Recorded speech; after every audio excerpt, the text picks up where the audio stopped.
tonight, folks. So my name is Mikesell. I am the national sales manager for Riversmith Mower. We make the cool things you put on top of your car and all on the road to do inside something as nice. Before that, I was the CEO of Chatfield and a guy educator and speaker and writer. And my real passion is warm-water fishing, particularly urban warm-water fishing. And I'm a fifth generation Coloradan, third generation Denver native. And like everyone who was here, Denver was a really tiny place when I was a kid, and it's not so much that anymore. But we had some pretty special fishing opportunities. And I really like to fish, and I fish with my family, and we go to the mountains, and it's beautiful. But when I was in college, I was really bored, and I really liked to fish. And there was this river that happened to run through the campus I was going to school at Metro State. And the Denver Platte was always considered a toxic, gross, polluted, not great place. A lot of folks always asked if we could fish in it. And there was a couple of really great guys, my mentors, Barry Reynolds and Brad Beefus, who in the late 80s and through the 90s really pioneered this stuff on the fly thing. And it turns out the Denver South Platte River was the carp fishery that they started on. It turns out the Denver South Platte River was really good carp fishery. And it turns out, despite what everyone thought, the Denver South Platte River in the 80s and 90s, probably at the peak of its poor condition and the peak of its neglect, was already a really good fishery. And unfortunately, this was before YouTube. This was before flying anglers and shop to be friendly to people. You would go in and try to get information and they would laugh at that. And if you mentioned the word carp, you would get right down on the whale. So I kind of had to learn things the hard way by doing. And every time I went to Barry on the river, back then he thought I was this nuisance kid that was stealing all the spots. Now Barry and I are great friends. We put together all the time. We did schools together, got together. It was really awesome to see that come full circle. But there wasn't any resources out there to talk about it. And quite frankly, until Barry and I took the reins, there still weren't. Most of the information I'm going to talk about is an abbreviated version of the chapters I wrote for Pat Dorsey's Fly Fishing in the South Platte. So if anyone wants to dig in and go deep into this, a lot of this information in greater depth is in Pat's book, and we all know Pat is the king of the South Platte, so I was really lucky to have him last week in there. But the real kind of driving theme of my presentation and of my message on the Denver South Platte is every single year, and I've been doing this for about 21 years now, the river gets better. And in the grand scheme of things, we talk about warmer temps and pollution and declining populations, and just about every other river I know or fishery I know, it's not as good as it used to be. Should have been there 10 years ago, should have been there yesterday. And I can say with full confidence and lots of science behind me, every year moving forward, the Denver South Platte is becoming a better fishery and a more diverse fishery, a higher quality fishery, and safer fishery, which is really exciting. So a couple of new developments on the Denver South Platte, some things that really are showing this bright future are majorly increased protections. If anyone paid attention to the news last September, there was a major victory for a coalition of parties in Segment 15, which is the Denver South Platte, from just about the Sand Creek confluence down into Brighton. So folks for the Core Brewing Company and Suncor and some other folks that like to save money by letting things go on the river that they shouldn't. Under behind closed doors, they convinced the Colorado Water Quality Control Board to downgrade the river, even though a few months earlier, CCTU had done some major science and showed that it actually should be upgraded. Move a little bit. Oh, There, right there. Right there. is that the hot spot for the mic? Yes, Oh. and the camera. All right. Well, so because COVID was closed and because folks public couldn't comment, we snuck these things under the radar. And some great folks at Travel Limited got a hold of it, and they organized and rallied a coalition of a bunch of concerned parties, Green Latinos, Freeway Foundation, American Rivers Conservancy, and we all rallied together, and we got the Colorado Water Quality Control Board to open back up the discussion, which was then unheard of, and then reconvene and decide against on the ruling post public comment. And as of September of last year, they overturned that ruling, upgraded the river to what's called reviewable, and it will now have increased protections for the next 5 to 10 years until the next cycle is up to review. That's the first time in Colorado history that a concerned citizens group has gotten the water quality control board to overturn a upgrade decision. So pretty special times there. That's going to protect that stretch of the river for the foreseeable future. Out of that came a coalition that was strong, that worked well together, that has lots of high stuff on the radar. And that's really going to come to fruition with the Denver One Water Plan. And the Denver One Water Plan is in progress right now, and it's a huge coalition of a ton of bodies that are going to revitalize the river from the Inglewood boundary all the way to the next western Sawtail. So every stretch of river in the Denver metro area is going to see major stream restoration and modern stream restoration to current standards that just by its nature, even if we consider the fish in the slightest bit, is going to increase oxygenation, it's going to decrease water temperatures, and it's going to increase macronutrient populations, which is very clearly going to benefit the business. With the coalition, a lot of fish-specific bodies, Denver Trout Unlimited, which I sit on the board of, have a seat on the table. We're going to be able to drive the plan to include fisheries access, but more importantly, fisheries access for all, so folks limited ability, folks all ranges of the age spectrum. It's going to be very inclusive access. Then we're going to be able to make sure that the fish that come in the river have places to live, places to reproduce, places to eat, all the important things that fish need. So just by doing really simple things, not polluting, keeping a lot of trash out of the river, keeping the water flow in the river, the fish population has exploded, and that's really healthy. Now that we're actually doing things, it's going to be world class. You're going to see world class smallmouth fishery in our backyard, which is pretty special. The other good news for this year specifically in the future is we have some water. We have an amazing snowpack this year. We've had tons of rain. As such, Chatfield Reservoir is free flowing, so everything that comes in is coming out. Back about 6 years ago, another coalition created an environmental pool as they expanded Chatfield. And we raised a ton of money to get acre-feet of storage in Chatfield Reservoir as they expanded it. And those acre-feet of storage are controlled by CCTU. And on average, in the wintertime especially, there are 60 to 75 days of zero flow days coming out of that reservoir.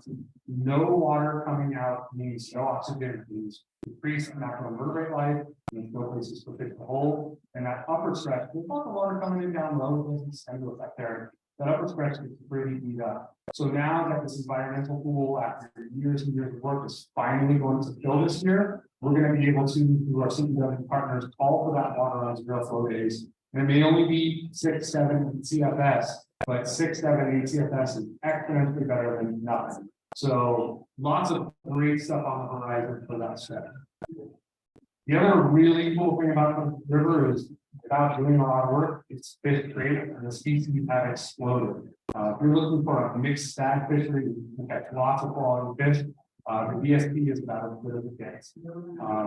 We're going to cover some of the more popular species in there, but regularly we catch rainbow trout when times are appropriate, brown trout when times are appropriate, walleye, saugeye, channel catfish, yellow perch, common carp in the variants, meters, grass carp, Mississippi tiger monkey, yellow perch, black and white crappie, white sucker, long nose sucker, smallmouth bass, largemouth bass. It's insanely productive and healthy fishery, and the food sources are vast, and most of the fish qualities. The really big story for the river is the smallmouth bass. CCTU has a zero management policy for smallmouth bass. They will not manage for, and they will not manage against unless they are impacting native species. The only native species that live in the Denver South currently are a bunch of minnows, queen garters, yellow bass, the most abundant and most prevalent, and I'll hear about it a little later, one of my soft spots for angling. The noble, the respectable white sucker is a native species in the Denver South Platte. But outside of that, there's no native species left. So Noble.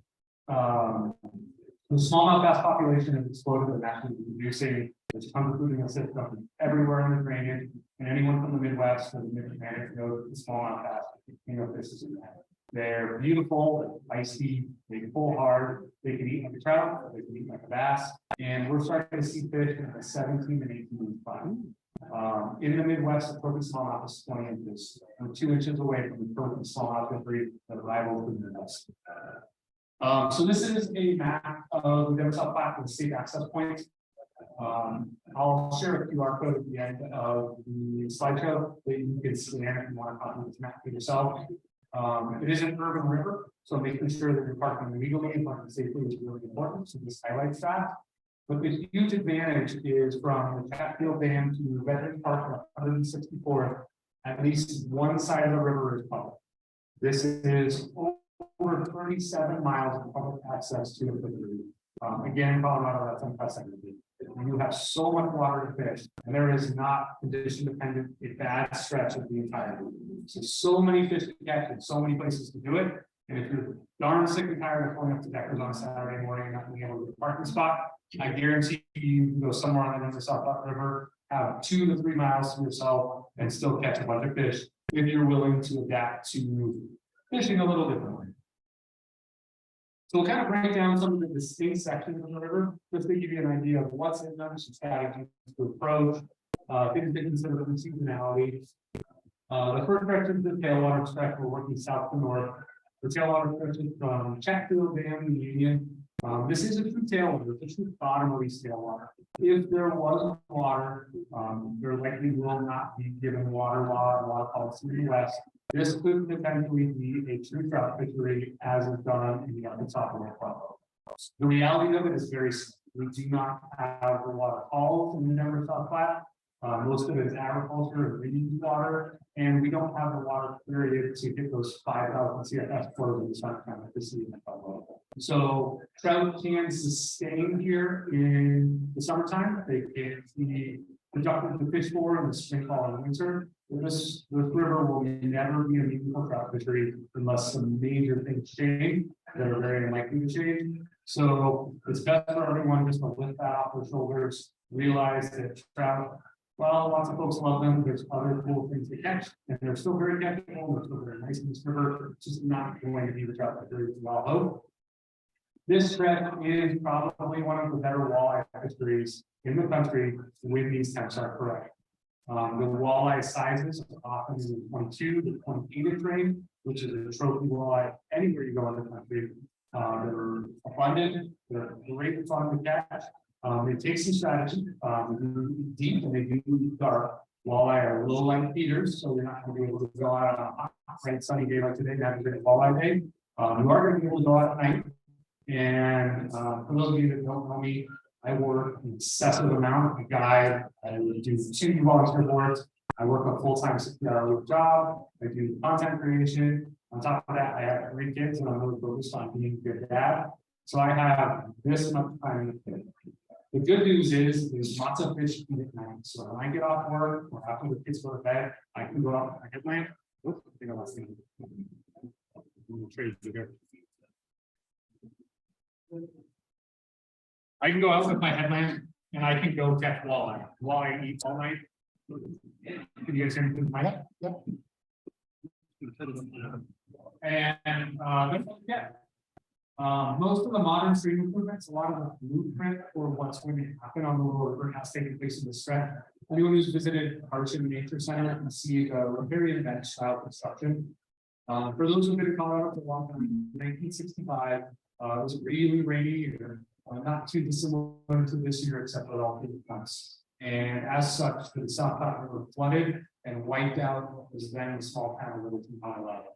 After all that destruction and all that trouble, the Army Corps of Engineers and the governing bodies came in and they put a giant dam, created South Platte Reservoir, Chatfield Reservoir, and then they channelized the entire river. You see the structure, you see the dam. It's a giant trap road. 2 45-degree riprap bottoms with a flat bottom, and as such, there's very little structure, there's very little holding water. Water temps tend to get high because it's shallow, and oxidation tends to be low because it's not there. So the riparian bench style of stream restoration is really popular because you create a flood control plain that also encourages recreation and to help the stream. So you have a low flow channel with meanders, of course, and then we have stepped up a riparian zone they grow and grow and grow. So the low flow channel, the lowest flow of the years, can still increase speed, increase optimization, increase water temps, leave lots of room for recreation on the riverbanks. And then the steps up will accommodate those floodwaters like we're seeing right now. So as the river rises, we don't have major floodwaters. So that's what's going to take place throughout the river, all the way down to Natural Western Saco. And we'll see that probably groundbreaking within the next 3 years and completion within the next 10 years. So my kids are going to inherit a river that is leaps and bounds better than I inherited. And that's really, really special. Trout population is small up here, but the fish quality is next level. The average rainbow trout in Emerald Platte is 18 to 21 inches. The average brown trout in Emerald Platte is 21 to 25 inches. They don't get this big from sipping midges. They eat meat, they eat streamers, they eat crayfish. They like big flies. You want to target the trout in the stretch.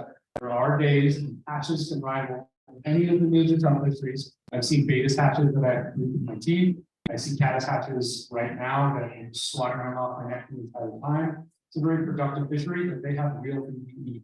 And crayfish is probably the #1 food source, and bait fish is the #2 food source. So if you like to catch trout and you want to catch something very flat, put away the indicator rod, put away the dry fly rod, and bring out the streamer rod. That's really the meaningful way to do it. We'll talk a lot about species here in a little bit. Union to Alameda is probably the most species diverse stretch, and it's the one that was blessed with the most in situ structure. So this stretch has some pretty unique human-made structure from ridge pilings, rock weirs, ins and outs from wastewater treatment plants, power plants, but it also has a lot of exposed bedrock. And the exposed bedrock creates really cool holding structure, particularly for smallmouth. This is probably the stretch that has the highest quality smallmouth in the drainage. This is where you're going to see those 17 to 18 inches. It's also a really good carp stretch. A lot of giant carp that are in the stretch that put a 25 mark. It's probably the most species diverse. If you wanted to go get the South Platte Grand Slam, which is a white sucker, a smallmouth, and trout and carp, this is the place to go with that. There are a small population of very large brown trout also in the confluence with Bear Creek. Bear Creek, I'm gonna let the cat out of the bag. Bear Creek in town is a great brown trout fishery. It's not a traditional brown trout fishery. They don't hold ripples, they don't hold pools, they hide deep under those root pile banks. In a tiny little creek like Bear Creek or Reservoir, there are 23, 24, 25 in that creek. And they get to the South Platte and they find lots of food. They're happy. Take some time to find them. They're big. We have a very hard greenway trail in this stretch. So if you're a cyclist or a walker, there is a place that you can park and walk up and downstream and access the entirety of this river. There is not an inch of the river that you cannot fish.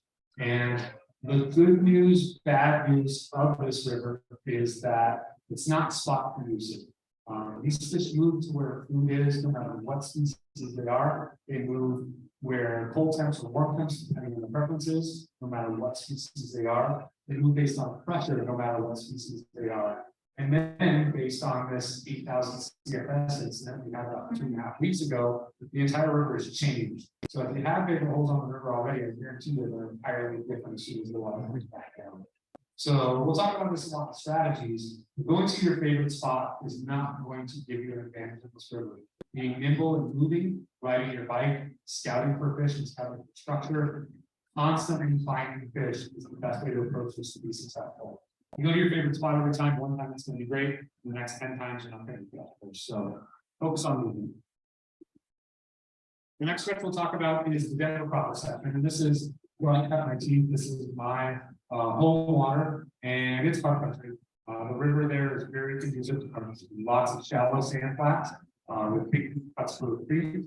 There's lots of urban structure, shopping carts, carp vendors, safes that have the backs flowing out of them, bridge pilings, all kinds of crazy stuff on the river, and smallmouth bass, and structural oriented fish. So anywhere where there's places they can hold, that's a place to go for a smallmouth. And one man's trash is about a really small one. So we have lots of that in the proper section. We'll talk a little bit about safety later, but this is a very urban environment. In over 21 years, in this river and oftentimes at night, I do appreciate that I'm a white male and I have a unique perspective, but I have never once had an unsafe experience. Outside of my own clumsiness, I've fallen off and something like that. My rule of thumb is that you treat people with respect as you do with respect, and if you're alert to stay out of bad situations, you're going to stay out of bad situations. So do use caution, do park in safe places, do keep your wits about you, but be respectful to other people. There is zero safety concerns. There is a unique asterisk on trout if you're trying to look in this stuff. So every year in the fall, there is a gentleman who's managing a major reconstruction project in this area called the River Mile, and also a trout angler. And he goes in once a year and he stocks 750 rainbow trout at 16 to 22 inches. Those rainbow trout do really well through the fall. They're dumber than the rocks. They have tons of food to eat, and they're putting on average through the winter 2 to 3 inches a month. So when they come out in spring, March, and April, they're 23, 24, 25 inches and super, super fat. The downside is average water temperature in the summertime, June, July, August, and September are 78 to 80 degrees. We all know that fishing for trout in water temps over 65 is going to stress them. We know that fishing for rainbow trout, specifically water temps over 70 is fatal. I personally found most of these fish kills just because I fished the river so much.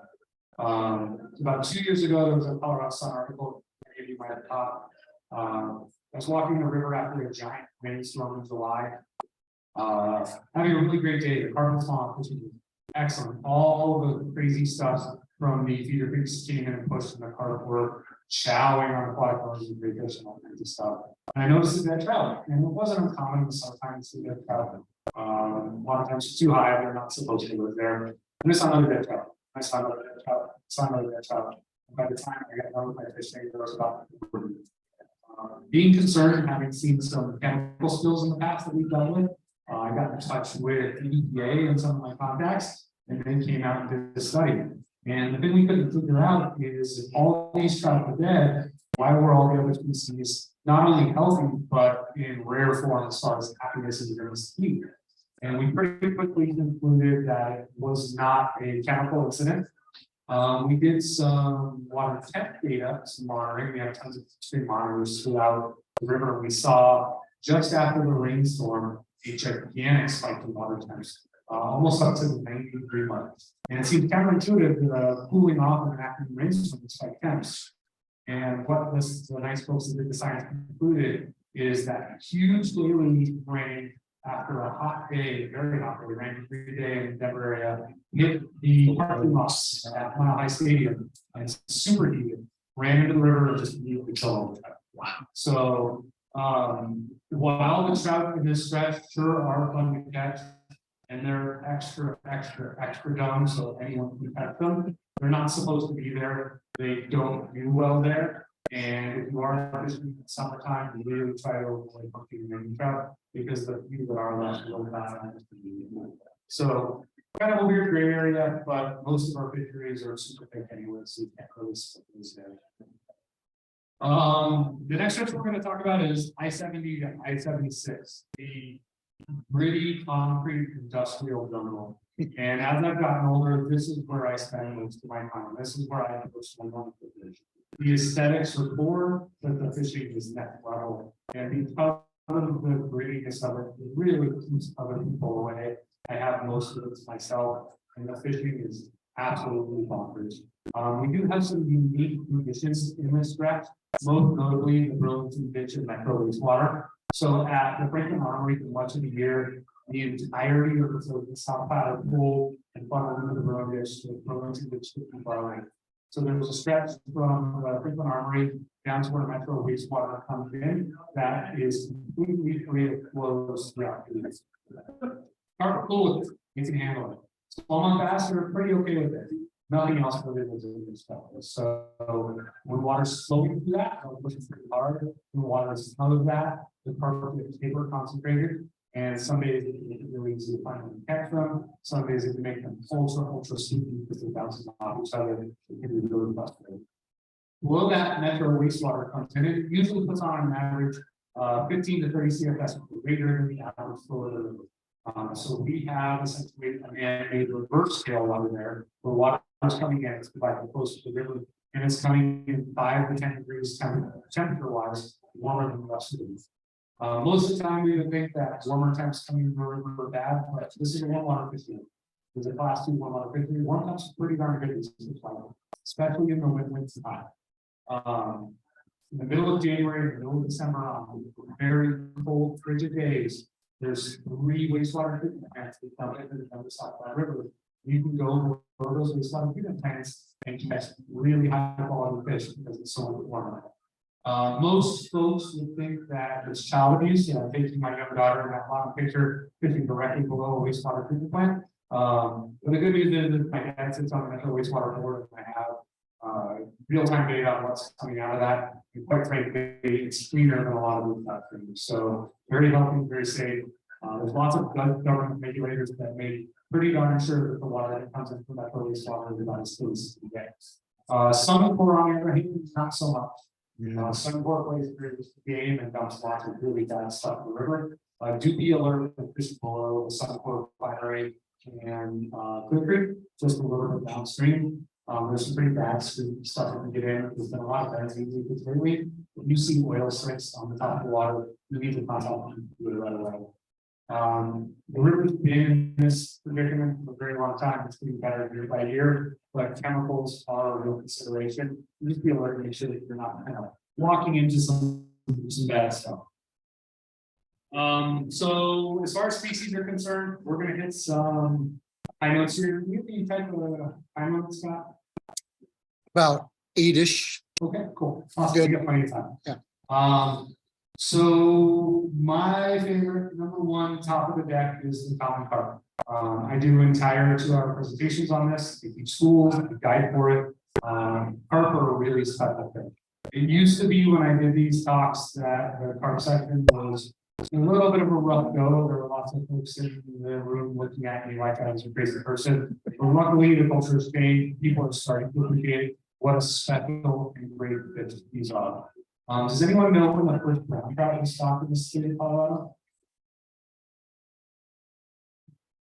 What's that? 1879. Yeah. Does anyone know when the first rainbow trout was stocked in the state of Colorado? About the same time. 1882. Okay. Yeah. Does anyone know when the first common carp was stocked in the state of Colorado? 1869. Really? So they were stocked in the Denver Southbound River for sport fishing and for food after the early settlers of what was in the town area had killed everything else with dynamite. So if someone comes up to you and tells you that the common carp you're after an invasive species, you can tell them that they're slightly less invasive than the rainbows and brown and stem lots of them. So they're as supposed to be in here as any other species. Carp are really good at being fish. They are voracious omnivores. They eat everything. They eat plants, they eat animals, they eat fish, they eat cricket. They're really good at eating. The average weight in the Denver South Platte is about 8 to 9 pounds. A dink carp is 6 pounds. A summer making trout is 6 pounds. That kind of puts it in perspective. They're picked in the river up to 35 pounds. The trophy fish in the river is the 20 pounder. The 20 pounder are the good ones. I've got 2 30 pounders in my career, and those are the good stuff. 30 pound fish is ridiculous. No one has ever held a 30 pound fish. The weight has really been bigger than you think. Carp are active in a super wide temperature range. There's not a month in the year, condition dependent, you can't catch one on the river. We're really spoiled here in Colorado. We have those 50 and 60 degree days in January and February before front approaches. And the fish just eat up all the calories and bugs. They'll feed, not aggressively, but they'll feed enough to go catch them. They're naturally reproducing. They stop at the time of the year.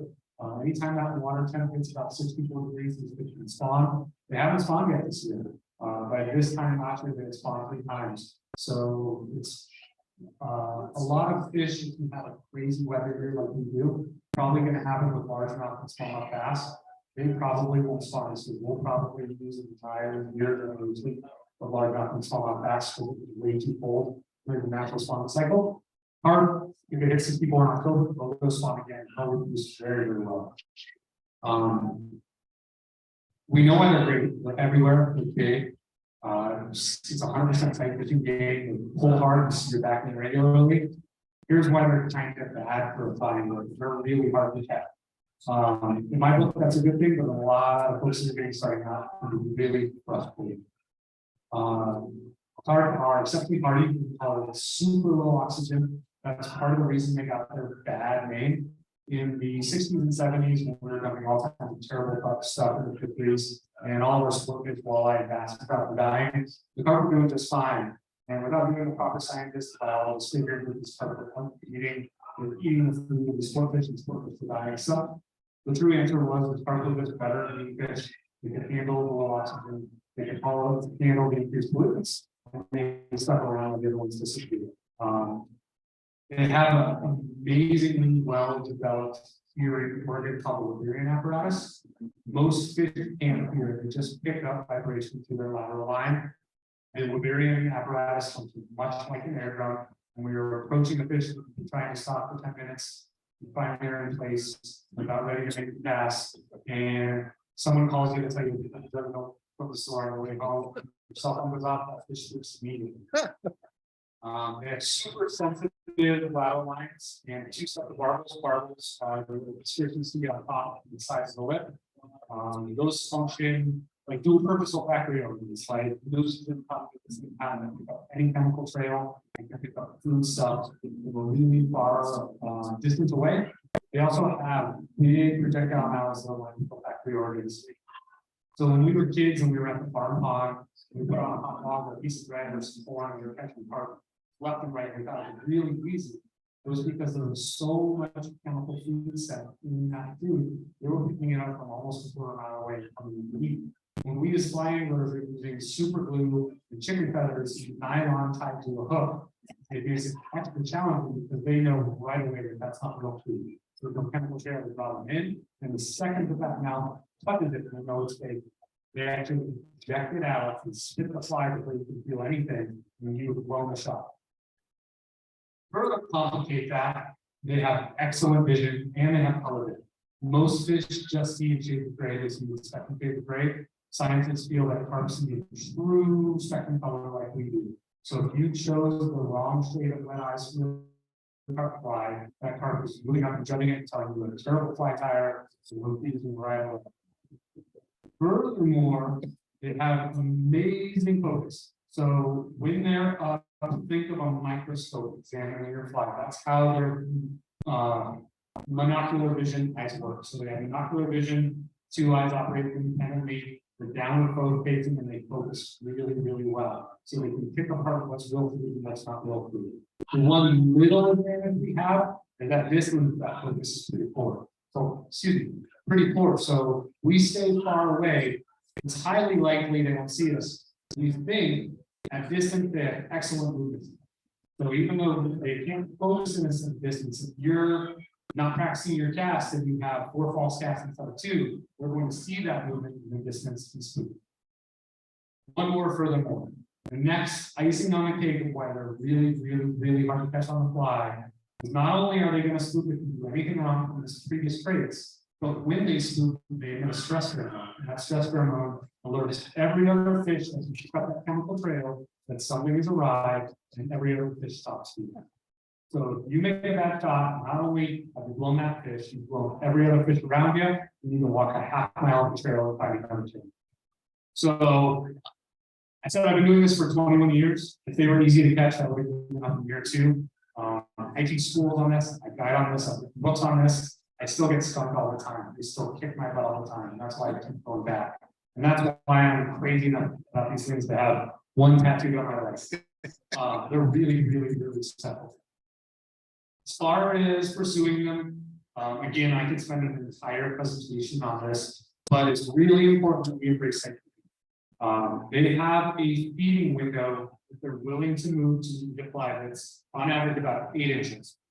Why do you think they're so big? They're not going to expend energy to consume energy.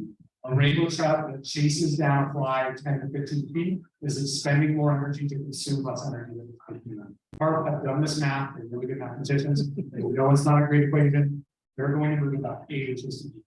So we know we need to put a fly 8 inches in front of them, and then we're going to eat it. But we also know if we throw heavy fly, at the bottom, it has to go down, right in that 8 inch period, what's going to happen? They can hear us, they can see it, they have great sense of it, they're going to swoop immediately. So we've created strategies to sight fish them 100% and get it in front of them. And that strategy is called the drag and drop technique. And in the QR code at the end, there's a link to a bunch of videos I did when I was with Crouch. Also teach this in all my schools. It's a casting technique where with one single haul or one double haul, really important, you only have one haul, there's multiple false casts. We'll swoop the fish, you lay it 6 to 7 feet past the fish. You raise your rod to as high as you can. You drag that fly across the water column, and you release it right in front of them in the bucket. And it falls very deliberately, slow and naturally, right in the bucket. The reason we have to drag it on the top of the surface film is because we need to think like a carp. If you're a carp at this level in the water column, the surface up here, and a crayfish comes rocketing at you at eye level, the thing you eat every day, you know immediately that something's up. You're going to swoop and move away. We're used to seeing branches moving, birds flying overhead. Geese sticking around on the top, so you get on the top of the water column. Once it drops into the pocket, 9 times out of 10, you're going to either swoop it. We're taking advantage of that reaction. We're taking advantage of that opportunistic nature that they have in their eras of evolution, and they're going to pick it up. They're going to have that projectile mouth, and as soon as that projectile mouth line whistle back in the touches the fly, they're going to know it's not real food. They're going to spit it out. And we're never going to feel anything. If you were trying to blind fish the carp, the chances of you, 1, getting close enough to them to try to eat it, 2, knowing when they ate it, 3, setting the hook before they eject it are almost impossible. It's not to say it doesn't happen. Sometimes really fun, really interesting things happen, but most of the time it's not going to be the case. And this is all happening with crystal jig clear water. The other caveat, and the reason why indicator anything doesn't work most of the time, is that the prey never swims towards a predator. Trout are happy to sit in current scene, open their house, and let stuff slide on in. If you're a carp and you're feeding, you're looking for crayfish. As soon as you approach a crayfish, the last thing it's going to do is swim right into your backyard. It's going to flee away pretty darn quick.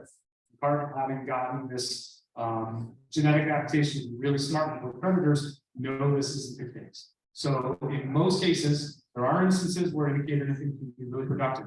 In super high flows, where you know there's a stock of fish that's hyper concentrated and there's some type of food source coming in. So right now is a great example. The river is it was 1500 CFS today. An average flow that I can is 150 to 200 CFS. There are these soft edges that have these drainage pipes coming in, and 30, 40, 50, 60 carp will sit at the edge of the soft edges and always wait for that drainage pipe to come from aquatic worms. And in that case, you're never going to see them. But you could 100% put on a big salmon murmur and an indicator. You're probably going to hook a couple in the butt. You'll eventually get one of them in the mouth. Indicator nymphing or blind fishing are safe for days. We have absolutely no other opportunities. If there are opportunities to sight fish, safe fishing is going to be 100% more effective. We're using heavy tackle this week, very heavy tackle this week. I'm using a 7 or 8 weeks most of the year. In the wintertime, I'll use a 6, but most of the time it's 7. I'm using 16-pound fluorocarbon. 16-pound fluorocarbon is the class pivot on an IFG target leader. So we can pull really, really hard on these fish. They are not leader guide, they are very much bad as a fish guide. So it doesn't matter what side we're using high quality heavy hooks, and we're ripping on them. The really good news about carp is they have a super gummy mouth.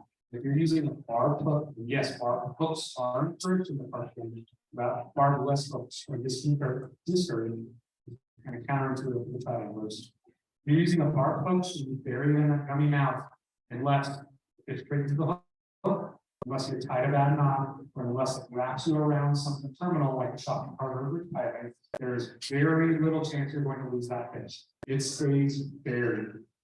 That's one of the key positives about fishing for this fish. Once they eat it, you're going to stick them, you're going to land them. It's going to be a ton of fun. We're using that heavy feeder and we're practicing our knots. Those who are fans of the double surgeon's knot, It's a hot carb, it's not in this condition. We get it, learn how to tie whatnot.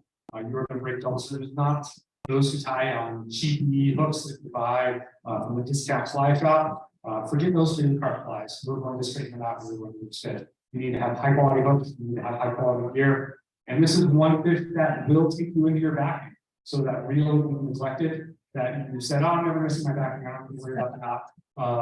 You're ready to lose a fly line. They will take you to your backing and chip you to your backing. So, super cool fish. I mean, it's the closest thing to saltwater. I have a 10-foot John boat I converted into a micro flat skip. It has a full pulling platform, it's a full casting platform. We go out to the big reservoirs down east, and for a moment in time, feels like you're red fishing. The only difference is red fishing a little easier to keep carp. Little PSA. In the grand scheme of human achievement and things that are important to the progress of humanity, fly fishing for carp is maybe one of the very lowest. If we're going to focus on something so unnecessary to progress in time, and so esoteric to get carp on the fly, we should probably do it right. Hooking a carp in the fin, hooking the carp in the scale, hooking the carp in the butt, hooking the carp in the eyeball, and landing them in and taking a picture for your social media is really, really easy. They're gigantic fish, easy to see in the small water. Hooking a carp inside the mouth that it actually physically commit is really, really hard. It's not the mouth that doesn't. And a lot of times I see in social media pictures of folks that have flies here or flies here. It's kind of close to the mouth. But when we think about the anatomics of a carp, it's a projectile mouth that drops on the fly and pulls it back in. The chances of that fly ever engaging with anything on the outside of the mouth are slim to none. If you hooked it on the outside of the mouth, even if it's close to the mouth, got close to the fish, you said it didn't meet the power of the fish. Release it quickly, don't take a picture. As soon as it's inside that soft, funny mouth, you did what you were supposed to do. You showed up that day, you played the game, you won. That's the time for you to hold that fish high. And the other really nice thing about carp is it's definitely hardy. You don't have to keep them wet. You can take that fish out of the water, take pictures with it, handle it, I would drop it on rocks, I would pick it, I wouldn't throw it, but you can feel comfortable handling the fish to take a picture. There are documented stories of carp frozen in ice blocks for 2 to 3 weeks when the freeze is over, being thawed and swimming away healthily. They can handle it. So I'm really into the whole carp thing, and I European style carp fish. If anyone wants to go down this entirely insane rabbit hole, just Google European style carp fishing. Carp fishing or coarse fishing in Europe is bigger and more dollars are spent than all the sport fishing in the United States. These guys spend insane amounts of money and travel all over the world to chase carp. They do very special, very complicated bait rigs with little kids. I think it's not always the best thing, so I learned it and drove it at first.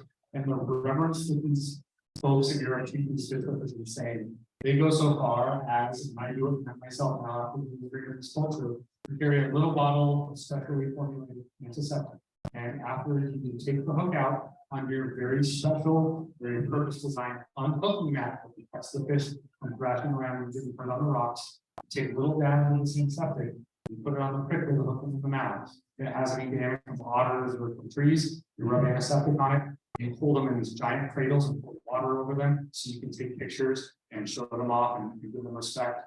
The amount of reverence and respect for this fish in Europe is more so than we give to native trout species here. And here in Colorado, here in the States, you see people throwing them into the trash or see them killed and left alive by no fishermen. And how the same fish could be so differently revered in different places, it's just insane. I love these fish. I respect these fish. They have given me my career. They give me my sanity when I don't have time to look at other fish. They're really, really special. So even though they're pretty darn hardy, do give them respect. So that's my carp PSA. Now on to the rising star of the smallmouth bass. The smallmouth bass is going to be the reason that anglers fish the never saw back in the years. It's present throughout the system, but most ends in the southern stretch. It is 2 or more fish although less so than Marquette Pass, it can be a little more through attempts. Really, in most years, late March to October is small time. This year we had a week of really small fishing in March, and then it was completely turned off. You couldn't wait for smallmouth rivers kind of fish once the water goes. So we have a little ways to wait until we're done. The average fish is 10 to 14 inches, but there are 4 pounders. There are inches fish by the range. They're beautiful, gorgeous, wild fish. It's pretty unbelievable how high quality smallmouth are on our little 100% naturally producing, no stocking, because I know that CCTU just not managed for against. They got in from Chatfield and therapy, but they're really self-sustaining, independent chain line in the river as it speaks. For those that are trout anglers and want to explore the upper subpot and want to try warm water fishing, smallmouth or bass fishing is the perfect people because they can eat a lot like trout. They will eat large units presented on the indicator. They will eat streamers.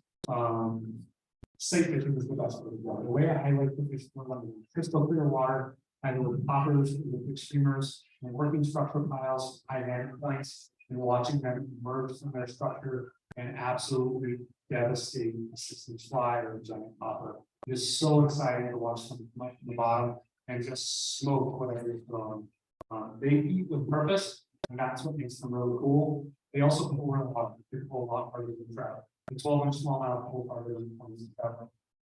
They're absolutely gorgeous. The projector isn't doing this fish justice. The bronzes and the bars and the legs, they rival anything the trout species as far as beauty is concerned. And we get them up. In ideal temperature conditions, post spawn, which would normally be June, and then given the fall, September, October. You can have 25, 30 fish days. It's a ton of fun with really high quality fish. As far as chasing them, you do need to think like a bass. Bass are structural oriented fish, and they're not going to be in open deep pools. They're not going to be in big soft water. They're going to be places where they can transit structure. That said, structure doesn't always need to be bad. Structure can be water as well. And in the heat of the summer, the structure that I like the most, and the river comes down and starts hardening them, is ripple edges and places where water comes in super fast, and butts up into super soft water, and there's a hard transition. Even though that doesn't seem like a sewage structure in the normal sense, that is a place that fish can hide, pop out, and go. And for those that are going to go out and do this, as soon as the river comes down and gets fishable again, focus on those ripple, the soft water edges. Those are those fish that are going to be throughout the summer. And then in the fall, they're going to translate back to more traditional structure. Riprap piles, sunken logs, log jams. Once again, the shopping cart. The shopping cart is looked down and distracted by a lot of people, but it's fish structure. So I like that. As far as speckled gear, a little hard, but we can do it on your 5 years. If you want to throw poppers and big streamer, the 6 or 7 really helps. I am a huge fan of a full intermediate. I find a full intermediate is the most productive smallmouth line because I can control the fly. I'm fishing the fly, I'm not fishing the line. And with a floating line, you have to add weight to the fly, you have to adjust to the depth.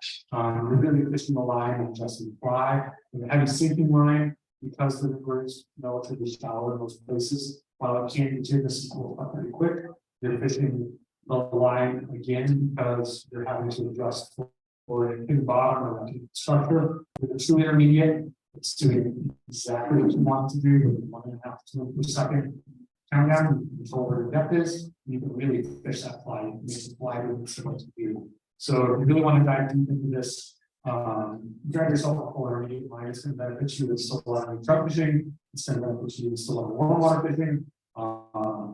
Except for say fishing for carp, I'm using a full intermediate for most of my other fishing. Little PSA on bass. Bass on beds. This year, we're probably not going to have a small spawn. It should have been about 2 weeks ago because the water's so high, it probably won't happen. There's a lot of debate in the bass world about whether fishing bass on beds is ethical or not. The short answer is that hasn't been defined like hunting for trout, and it's really up to you. Most of the science shows here in the Rocky Mountain West that if you rip a bass off a bed, let me preface by saying why it's important to talk about bass fishing on beds. The way the bass spawn is male and females, males dig that in very shallow water. The females come in and they find a male they think is most suitable and feed them the nice bed, and they spawn with them and they lay their eggs, and then they leave the male in the nest, and then they go off and they find more males to sort of the male stays there and guards the nest with its life. It will not leave the nest under any circumstances. And if something comes onto that nest that threatens its eggs, it will use the only appendage it has, its mouth, to remove it forcibly. So if you're an angler and you see a male bass on bed and you put a fly on it and it makes them angry enough to disrespect their eggs, they are going to come pick it up with their appendage in the mouth, just like it would eat, and then set the hook and bed fishing for smallmouth bass is really fun. It takes quite a bit of time for them to eat it. When they eat it, they practice abandoned. It's not hard. You got fly choices. You're not presenting the fly, they're just putting it off the bed. For a long time, the bass culture considered bed fishing like a normal part of fishing. Excuse me. And it was how you got your TV. Well, what really triggered the conversation about this was the Great Lakes. Great Lakes are unbelievable, amazing smallmouth fisheries. And there's a species introduced called rodents. Rodents are voracious. And during the smallmouth spawning times, they were seeing huge declines in generations of populations. What they found is that when the angler would remove smallmouth from the bed, a horde of gobies would come in, wipe out all the eggs on the bed in a matter of seconds. And in places where there are predatory fish or things like abundant crayfish, where there is threat to the beds, removing smallmouth from the beds fishing is 100% entirely unethical. In the Denver South Platte River, we do not have any bed raiders. Unless there's a spring property that somehow showed up, there's nothing that's doing that bed. So the science is shown in our river and most rivers in the West. If you take a smallmouth off the bed, minimally handle it, and get it back to its bed as quick as possible. There's very little ethically wrong with that from the science standpoint. There's a ton of articles, there's a ton of opinions, there's a ton of people talking about this. For you to make your decision, go read up on it, see how you feel. It is my position, in my personal angling, that occasionally I will fish off beds in the South Platte River for fun. I will get that back as quickly as possible. I usually don't think because of them, they're necessarily cheap. But feel free to make your own opinion on it. Most likely not going to hurt them. Again, though, here's the projector's not doing it justice. Another picture of a super beautiful, super healthy, super clean Denver South Platte smallmouth. Let's talk about trout. They're present in small numbers from the tailwater all the way to Burlington diversion. Once you get past the Burlington diversion, where it's fried, the chances of catching a front door that are probably non-existent unless there's maybe this year with the huge water we had some of that down there, but very little down. Trout fishing is cooler temperatures, October through March. I do not and try not to target trout in any way, shape, or form outside of those months. It would be unethical to do so. The good news about the trout in this river is they are big. They are all big. There are no weak south trout in this one in the South Platte. There's so much food, primarily crayfish, just bait fish, caddis, betas, big white larva, aquatic worms, and the food list never ends. That they eat big food, they eat lots of big food, and as such, they're not particularly big. So just about everything we present on them as well. But they're putting on, I think earlier, on average 2 inches a month in length and a ton of food. They get really good fat. So this class of fish, we know that it was a stock because that was a big kill before. This fish was stocked at 18 inches in November of 2021, and it was caught at 24.5 inches in November of 2022. Put on a ton of length, ton of weight throughout that cycle. Brown trout, again, we talked about this a little bit earlier. They're very few and far between. It is the unicorn of Denver South Platte. Every single one we've got is going to be a trophy. Barry told me the story earlier in our friendship. Barry Reynolds, who wrote the art book, The reason that carp fishing in the modern form exists under Cameron practices guidance is that he heard one day when Deckers was blown out, there was some big brown trout on the other side of the Chatfield. He went down there, found these big brown trout, started catching them, 8, 9, 10, 11 pound brown trout at that time. This was in the late 80s. And when the brown trout kind of disappeared and stopped biting, he started noticing these carp, and that's how Larry Reynolds got his start carp fishing, was because of the elusive and very good other stuff brown trout. As far as tackle needed, don't need anything special, whatever you guys find. As far as terminal tackle needed, you need your 5 and 6X at home, you don't care. I use my same 12 and 16 pound for carp, they really don't care. They're done, they'll eat anything. Really, the challenge is just finding water temps and finding holding spots that are appropriate for them. And as far as finding them in the river, they're trout, so they're going to be trout water. Riffles and deep pools, big cuts with oxygenation, bubble lines, the bonus their home. That's where you're going to find these fish. And if they're in there, they'll eat the first couple casts. They're not in there every moment in this time.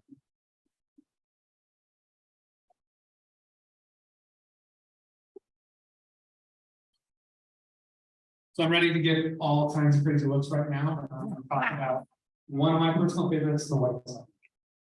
The white sucker is present throughout the system. It is a native fish, just like the green cutthroat, just like the Rio Grande cutthroat, just like the Wisconsin cutthroat is a truly native fish. They deserve respect. The other good news about the white sucker is they are gigantic in the Denver-South Platte, and they eat, and they'll eat when other things aren't. If nothing else is going on, you can't set this target. You're not finding trout. It's too rough for walleye. The smaller you're so grumpy. You can go find a soft, deep pool, run an indicator rig with a big standalone one and a big Princeton, and you can catch giant suckers. And when I say giant suckers, I'm very confident that within the next couple of years, I will bring the Colorado State record out of the other side. I've come within a quarter of an inch, and I've come within a quarter of an ounce. Very, very close to doing it. So we're talking 21, 18, 21 inch fit. They pull hard. They also fight a lot harder than suckers and other drainages. There's a bunch of fun videos on try fly fishing with us catching suckers and nothing else going on. And they actually pull pretty darn hard for sucker, and they don't give up as quick as suckers in Arkansas and stuff. I feel if absolutely nothing else is going on, you just need to get the tug. The suckers are there, they're present, they'll eat and they and they're native fish, so they deserve a little bit of a consideration. Let's talk about walleye. So walleye are present throughout the drainage, mostly in the southern stretch. They are also very active in a lot of times. They're catchable in winter, they're catchable in summer. They tend to have a pretty diverse range. They average fairly small, 12. When I wrote this, it was 10 to 12. Most of them are 12 14 now. But I've got 28s in there. 28-inch walleye is a gigantic walleye. 28-inch walleye is the walleye that comes in North Dakota, Wisconsin, and Minnesota. We have them here. We have them in our reservoirs. We have them in the south side of the river. We got it through Chatfield and Bear Creek Reservoir, numerous connected ponds. Fairly confident that they're not actually reducing the river, they're reducing the reservoirs. They fish the streamers. Streamers and leeches. Like I noted earlier, sinking lines are going to give you an advantage. The full intermediate is your best bet for most of the river. If you're fishing the Chatfield tail race deep pond pools, that's when I go to my 26s. They fish in the river strip, so it's a constant streamer game. Occasionally, they will keep eating it regularly to try to fly over and front fly. Happens sometimes, it's a surprise, but most of the time you don't try to come with straight feeders. I like to eat walleye. I gear fish and fly fish with walleye all spring, all fall, so I can take them home, put them in batter, put them in peanut oil. They're absolutely delicious. They're fantastic to eat fish. That said, the Denver-South Platte, not because of pollution, because of Colorado's mining history, has a very high arsenic content. Because walleye, top of the food chain in there, they're consuming bait fish and smaller game fish. They're consuming smaller bait fish, they're consuming macroinvertebrates, they're consuming zooplankton, and they're consuming arsenic. And as such, much like mercury, we have an arsenic problem in the sport ocean of underside pipe. I do not walleye on the underside pipe, not because I think it's an ethical concern. I highly encourage you to eat as much walleye as possible because they are darn tasty. And they're a big fish, so you don't stop them. You know, we're not really producers, so don't bad about it. But I do strongly caution myself for your health. But they're a lot of fun to catch. So a few common mistakes of DSP anglers. This is my oldest daughter, pulling about a 10-pound carp. She sight fished this, set the hook, bought it, and ended it 100% herself. This is one of my proudest moments as a father. So mistake number one is getting in the water waiting. It's not because it's unhealthy, it's not because it's unsafe, it's not because you're going to get fungus. I went in this river to land across 20 years and never gotten sick. It's because these fish structural oriented is very spooky. We're walking down the middle of the river, casting, we're going to spook absolutely every single fish before we are close to it, and we're not going to have a chance in hell. It's a small river, the fish is wary, the fish smart. We need to stay out of the water and use all the advantages that give us high vantage points, high structural points, and stay out of the water and shoot them. Smallmouth are structural oriented fish.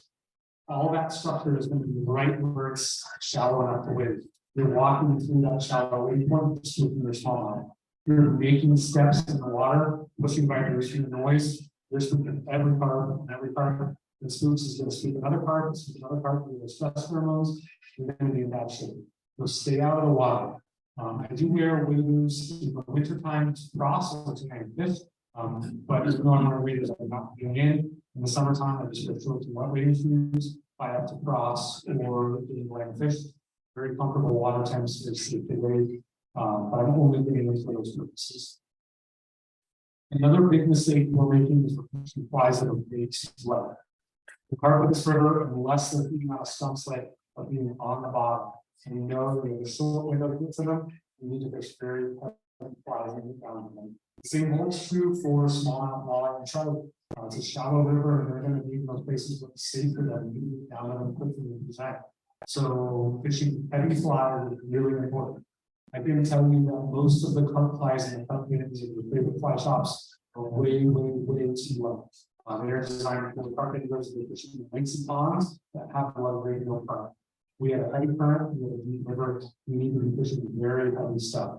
My number one go-to fly for carp and other stuff is Lansing Guinness size 4 tungsten jig woolly bugger. It is heavy enough that if you go that fast and get yourself in the back of the head, it's well. It weighs a ton, but it's down super quick. When I tie flies personally, I'm using jig bombs, using tungsten tape, and tying hair down style, so I'm reducing the surface area to touch through the water. Getting down quickly is really important in this picture. So leave those like flies at home. Another really big mistake I see is getting spot stuck. This is something I alluded to a couple times earlier in the presentation. And it's really funny because I've done so many videos and presentations. There are lots of places that people will see on a video, and I'll go back when this episode's released, and I'll see the increase in the lures 20 or 30 fold because they saw me fish there. While that may work in trout when they hold in spots and you go back and catch that flying fish, it doesn't move with them sort of there. Highly inflammatory, and they're moving to other things. Also, flows change regularly and unexpectedly. We get an afternoon thunderstorm in July, the river can go from 150 CFS to 1,000 CFS in 2 hours. These fish are always moving. The most effective way to look is to move and look for fish. You're carp fishing, that means actively walking, using high banks, using high structure, and sight fishing and looking for that fish.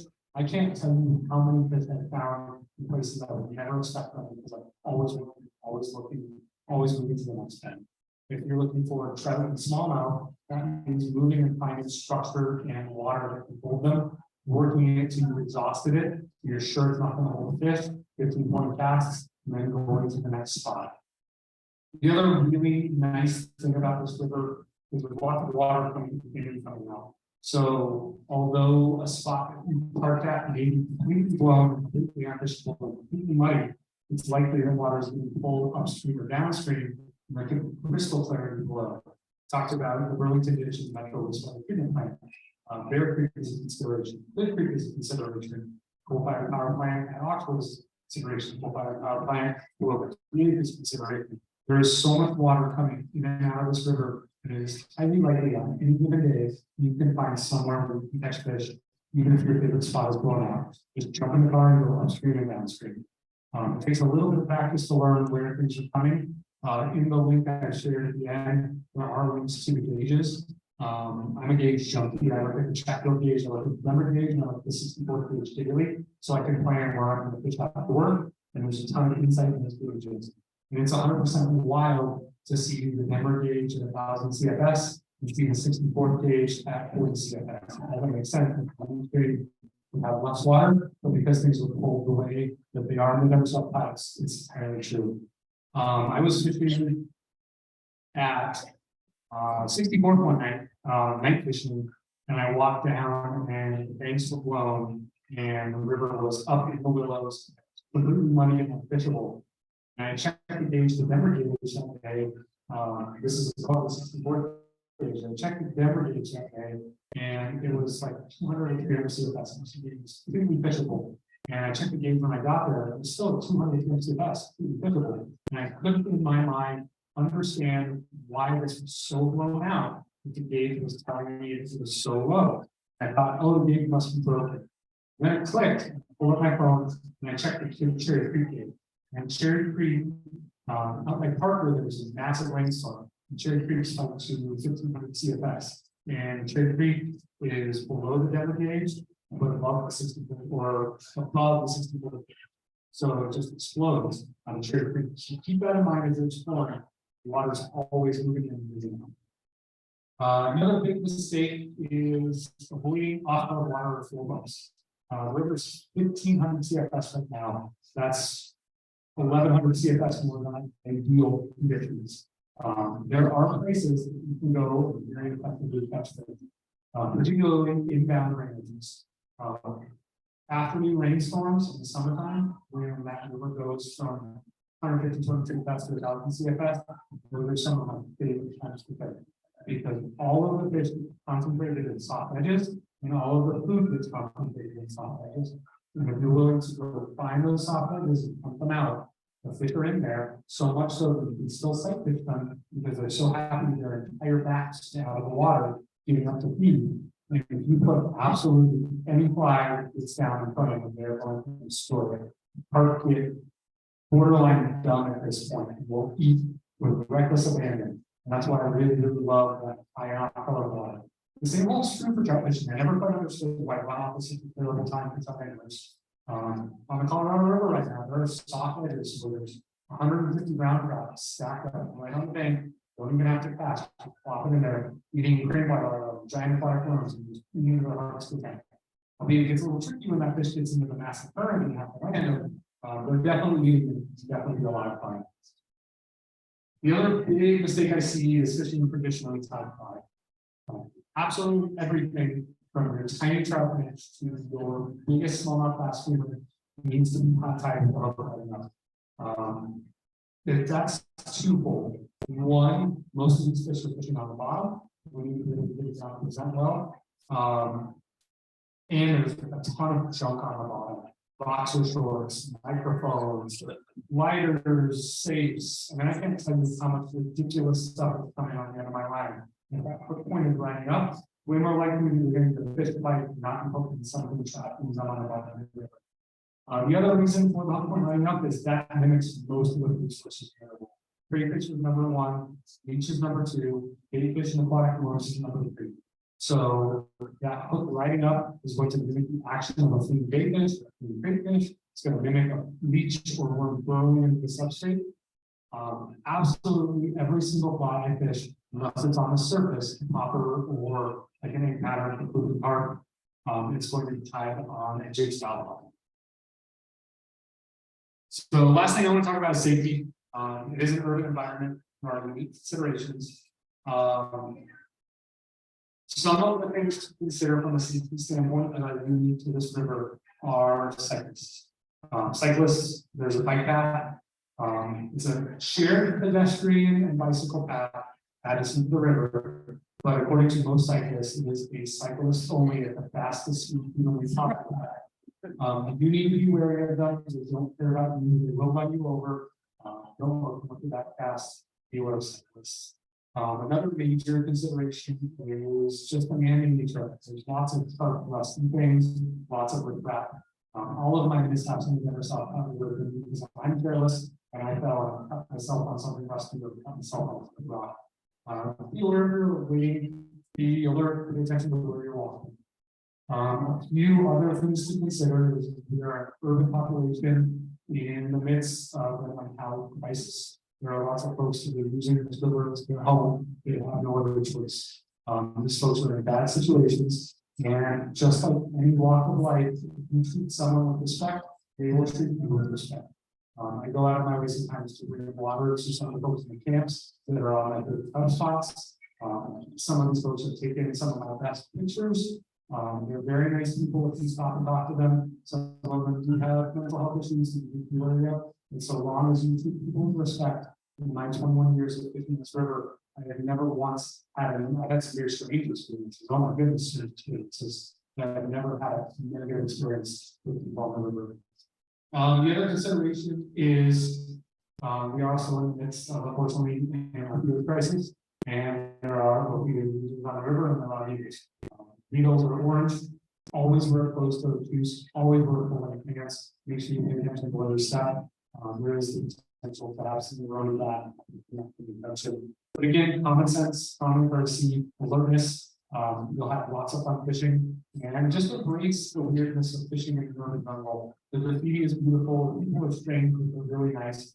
The fish are big, crazy, and pull hard. And it's one of the few places that a shopping cart in the river is just not enough to go. So lots of fun and exciting things to do. I'm gonna get you. I have a business card going through my cell phone. I really love diving on the South Platte. Was one of my most favorite work is of the entire year. That said, I'm really limited on time. If anyone does want to take a guided trip, I would love to take you out. I do have some openings in September, so I'll give you my card, give you my phone number. I'd love to take you out to the river and catch all kinds of crazy stuff. Books to read. 5% guide in the South Platte, Pat Dorsey. Again, there's that chapter that I wrote there that has this information. Carve on the Fly. By Barry Reynolds and Brad Beathis, who was the definitive guide on the on the species. Dave Whitlock's multitude of smallmouth books, really great smallmouth fishing. YouTube is an endless source of great resources to these. And I'm going to share a big QR code that's got all kinds of links to all of them that we talked about. And I don't know if we have time to stop.